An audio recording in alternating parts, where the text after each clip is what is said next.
এবার আরও একটি খুবই জনপ্রিয় প্রোডাকশন হাউসের নতুন ধারাবাহিক আসতে চলেছে। ইতিমধ্যেই তো অনেক নতুন ধারাবাহিকের খবর আমরা পেয়ে গেছি, আর সেই সকল নতুন ধারাবাহিকে যে অনেক জনপ্রিয় তারকারা ফিরছেন সেই বিষয়ে আপনাদেরকে জানিয়ে দেওয়া হয়েছে। আপনাদের অনেক প্রিয় তারকারাই নতুন ধারাবাহিকে ফিরতে চলেছেন। তার মধ্যে তো নতুন ধারাবাহিক তিলোত্তমার প্রোমো ইতিমধ্যেই দেখানো হয়ে গেছে। এই নতুন ধারাবাহিকে তো প্রধান নায়িকার ভূমিকাতে অভিনয় করবেন অভিনেত্রী সুস্মিতা দে। ওদিকে তো অর্ক গাঙ্গুলির মানে অর্গানিক স্টুডিওর প্রোডাকশনে দুটি নতুন ধারাবাহিক আসবে, একটি স্টার জলসা এবং আরেকটি জি বাংলায়।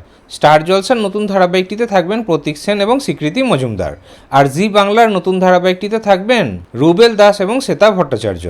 এই রকম আরও অনেক নতুন ধারাবাহিকের ব্যাপারে আপনাদেরকে জানিয়ে দেওয়া হয়েছে।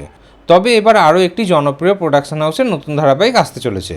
এবার সুশান্ত দাসের প্রোডাকশনের মানে 10 সিনেমার প্রোডাকশনের একটি নতুন ধারাবাহিক আসতে চলেছে, আর এই নতুন ধারাবাহিকটি স্টার জলসায় আসবে। স্টার জলসায় তো এই মুহূর্তে সুশান্ত দাসের প্রোডাকশনের ঘূর্ণি ধারাবাহিকটি সম্প্রচার হচ্ছে, আর তারপরে এবার স্টার জলসায় সুশান্ত দাসের প্রোডাকশনে আরও একটি নতুন ধারাবাহিক আসতে চলেছে।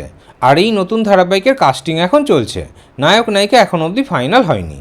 তাহলে সুশান্ত দাসের প্রোডাকশনে স্টার জলসার এই নতুন ধারাবাহিকে প্রধান নায়ক নায়িকার ভূমিকায় আপনারা কাদেরকে অভিনয় করতে দেখতে চান? এই বিষয়ে আপনাদের কি মতামত কমেন্টে অবশ্যই জানাবেন।